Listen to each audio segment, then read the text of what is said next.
قرآن کریم میں اللہ رب العزت نے ایک جگہ ارشاد فرمایا والذین یکنزون الذهب والفضة ولا ينفقونها فی سبیل اللہ فبشرهم بعذاب علیم۔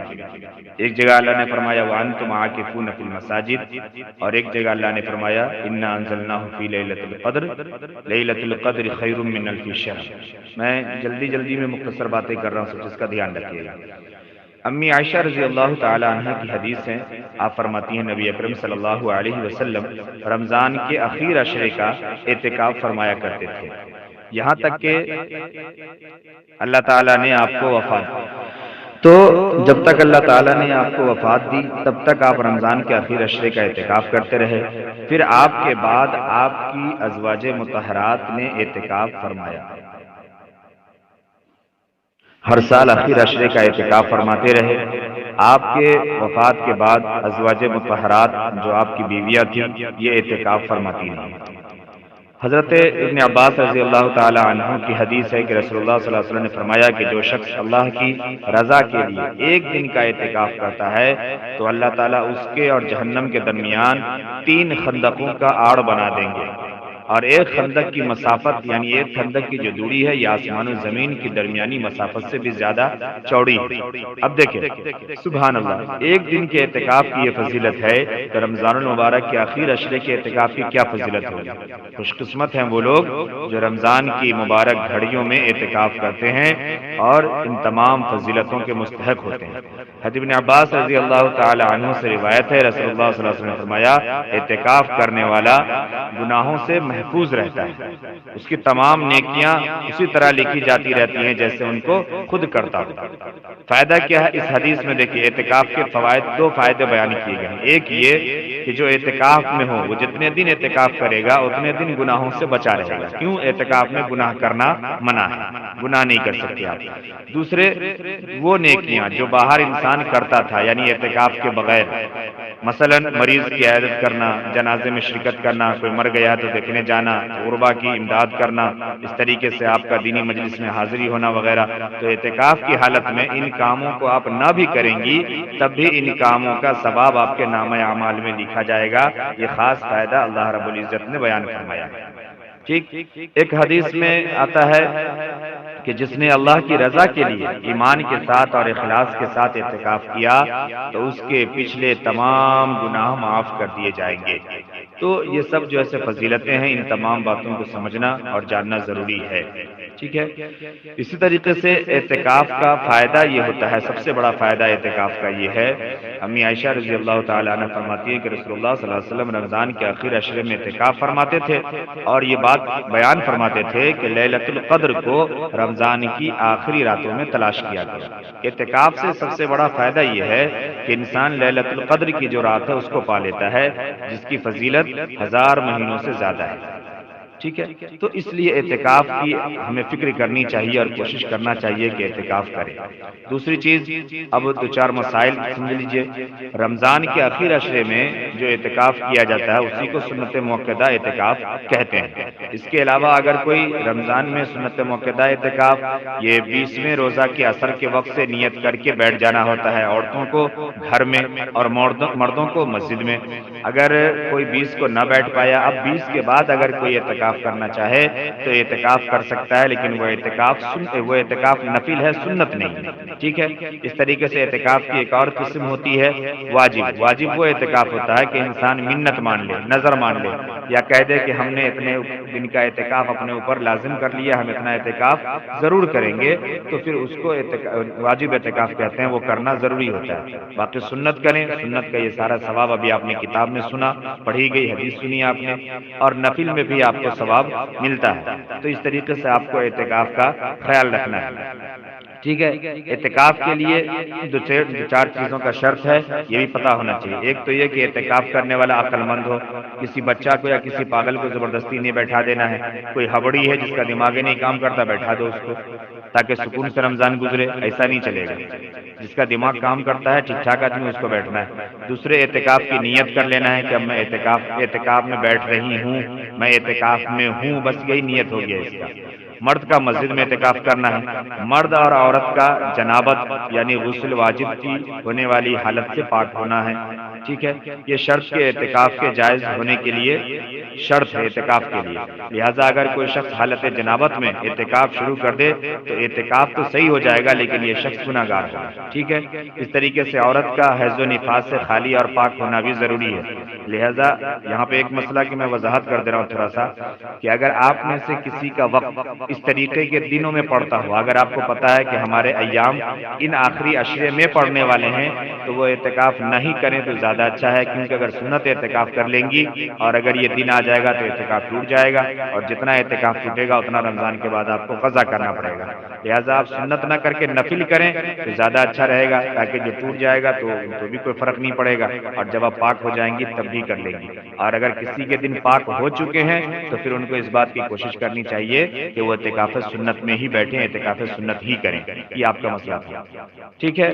اعتکاف کے لیے روزے سے ہونا بھی ضروری ہے، اگر روزے سے نہ ہو تو پھر اعتکاف نہیں ہوگا، اگر اعتکاف کے دوران کوئی ایک روزہ نہ رکھ سکے یا کسی وجہ سے روزہ ٹوٹ جائے تو مسنون اعتکاف بھی ٹوٹ جائے گا، یہ یاد رکھیں۔ جس شخص کے بدن سے بدبو آتی ہو یا ایسا مرض ہو جس کی وجہ سے لوگوں کو تکلیف ہوتی ہو تو ایسا شخص اعتکاف میں نہ بیٹھے، البتہ اگر بدبو تھوڑی ہو جو خوشبو وغیرہ سے دور ہو جائے اور لوگوں کو تکلیف نہ ہو تو جائز ہے، یہ مردوں کا مسئلہ ہے جو مسجد میں لوگوں کے ساتھ بیٹھتے ہیں، تو ان تمام چیزوں کا دھیان رکھنا ہے۔ اس طریقے سے جو ضرورت ہے اعتکاف کی، وہ ضرورتیں جو انسانی ضرورتیں ہیں وہ تمام پوری کی جا سکتی ہے، اس کو پوری کی جائے، اور جو گناہوں کے کام ہیں اس کو بچا جائے۔ بہت سے لوگ اعتکاف کرتے ہیں، خواتین بھی اعتکاف کرتی ہیں اور موبائلیں لے کے بیٹھی ہوئی ہے اعتکاف میں، ایک دو جو ہے دین کی بات سن لیا باقی پھر موبائل چلا رہی ہے، یہ غلط بات ہے۔ مسجد میں لڑکے اعتکاف میں بیٹھتے ہیں، موبائل چلاتے رہتے ہیں، واٹس ایپ انسٹاگرام چلاتے رہتے ہیں، اسٹوری چیک کرتے رہتے ہیں، یہ گناہ کا کام ہے، یہ غلط بات ہے، اعتکاف کرنے سے کوئی فائدہ نہیں ہے۔ یہ وہی مثال ہے، انڈے پہ مرغی بیٹھی ہے مگر انڈے کی حفاظت نہیں کر رہی ہے، ٹائم تو پورا ہو جائے گا لیکن اعتکاف کا فائدہ نہیں ہوگا۔ اچھا، ایک مسئلہ اور سمجھیے گا، بعض لوگ دینی معاملات میں مرد و عورت کے درمیان کوئی فرق نہیں کرتے، وہ کہتے ہیں کہ دونوں کے لیے برابر ہے،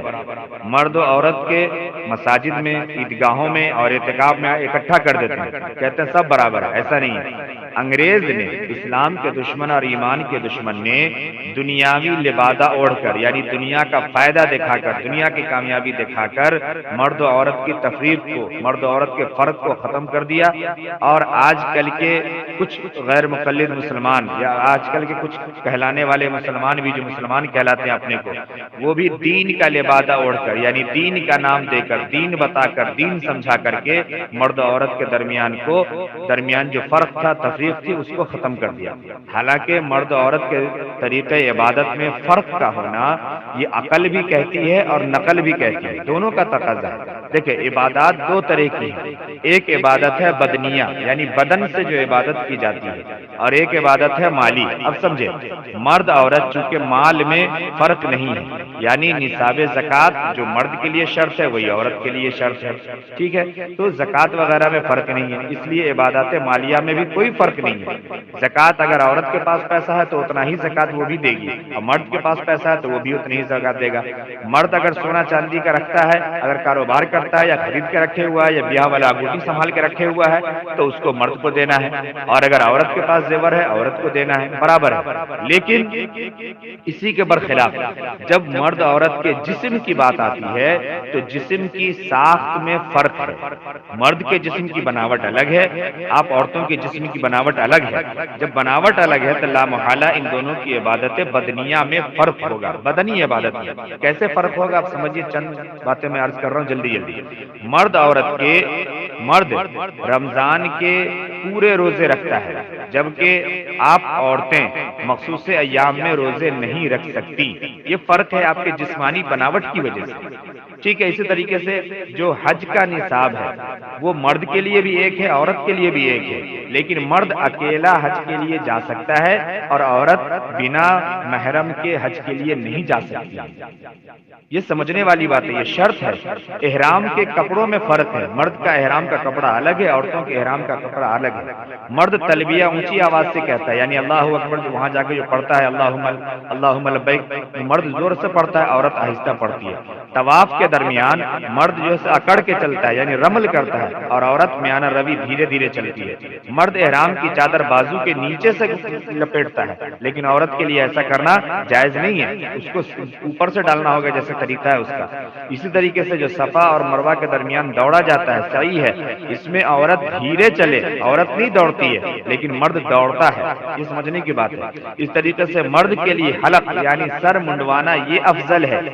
جبکہ آپ عورتوں کے لیے حلق یہ جائز نہیں ہے، آپ صرف قصر کی کرتی ہیں، ہلکا سا بال کٹوا لیتی ہیں جو طریقہ ہے وہاں۔ اس طریقے سے مرد عورت کے جو شرعی حدود میں کافی فرق ہے، ٹھیک ہے، مرد عورت کے کفن دفن میں فرق ہے،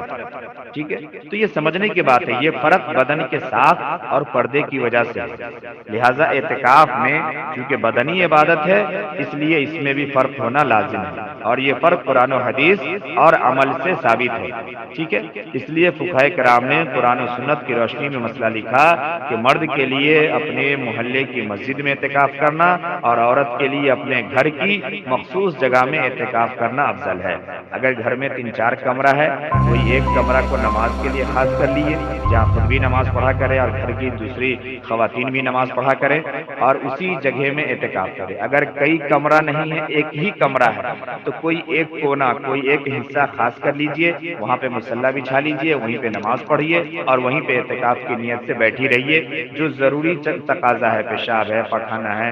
اور بھی کوئی ضرورت کی چیزیں ہے، نہانا ہے، وضو کرنا ہے، آپ اٹھ کے آ سکتی ہیں، جا سکتی ہیں۔ گھر کے بچوں کو، گھر کے لوگوں کو جو ضروری کام ہے وہ بتا سکتی ہیں، سمجھا سکتی ہیں، لیکن آپ کو وہیں پہ بیٹھے رہنا ہے، قرآن پڑھنا ہے، تسبیح پڑھنا ہے، اللہ کو یاد کرنا ہے، اپنے گناہوں کو گنی گنی کر کے اللہ سے معافی مانگنی ہے، اور سب کے لیے، تمام امت کے لیے اور اپنے لیے بھی اللہ سے دعائیں کرنی ہے کہ اعتکاف یہ خاص دعاؤں کے لیے ہے اور اللہ سے بندہ قریب رہتا ہے، جو دعائیں کرتا ہے اللہ اس کو قبول فرماتا ہے۔ تو ان تمام چیزوں کا دھیان رکھنا ہے۔ ليلۃ القدر کی فضیلت آپ پڑھ چکی، ليلۃ القدر گزر چکی۔ ليلۃ القدر کی ایک فضیلت یہ ہے کہ جو ليلۃ القدر میں، ليلۃ القدر کی رات میں جاگ کر کے عبادت کر لے، اس رات کو بیکار نہ کرے، ہو ہلہ میں نہ گزارے، کھانے پینے میں نہ گزارے،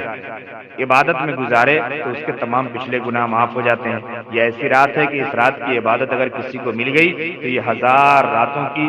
عبادت سے افضل رات ہے۔ تو ان تمام چیزوں کو آپ کو جو ہے دھیان رکھنا ہے، خیال کرنا ہے۔ ليلۃ القدر کے لیے خاص دعا بھی اللہ کے رسول صلی اللہ علیہ وسلم نے بتائی، وہ دعا ہے آپ سب جانتی ہیں، وہ چھوٹی سی دعا ہے، یاد کیجئے، اللہم انک عفو تحب العفو فاعف عنی، یہ دعا ہے، یہ دعا پڑھ سکتی ہیں۔ اس کے علاوہ گروپ میں بھی میں نے تینوں عشرے کی دعائیں ڈال دی تھی، آپ وہاں سے بھی دعاؤں کو پڑھ سکتی ہیں اور دیکھ سکتی ہیں۔ اتنی بابرکت رات ہے ليلۃ القدر، لیکن اس رات میں بھی امت کے بہت سارے افراد، بہت ساری مرد و عورت اعتدال کا دامن چھوڑ کر افراط و تفریط یعنی گناہ کرنے میں مستحق ہو جاتے ہیں، گناہ کرنے میں لگ جاتے ہیں۔ لہٰذا اس رات میں گناہ میں نہ لگے، جو عبادت ہو سکتا ہے گھر میں کرے، اکیلے کرے، چپ چاپ کرے۔ میں بار بار کہتا ہوں نا کہ جتنی نمازیں ہو سکتی ہے پڑھے، جتنی تلاوتیں ہو سکتی ہے اتنی تلاوتیں کیجیے، تسبیح پڑھیے۔ ارے کچھ نہیں پڑھ سکتی ہیں، سبحان اللہ تو پڑھ سکتی ہیں، الحمدللہ تو پڑھ سکتی ہیں، اللہ اکبر تو پڑھ سکتی ہیں، استغفر اللہ تو پڑھ سکتی ہیں، لا الہ الا اللہ محمد رسول اللہ تو پڑھ سکتی ہیں۔ یہ تمام چیزیں آپ جو ہے پڑھ سکتی ہیں، یہ سب کو پڑھا کریں، ان سب کا خیال کیا جائے۔ میں نے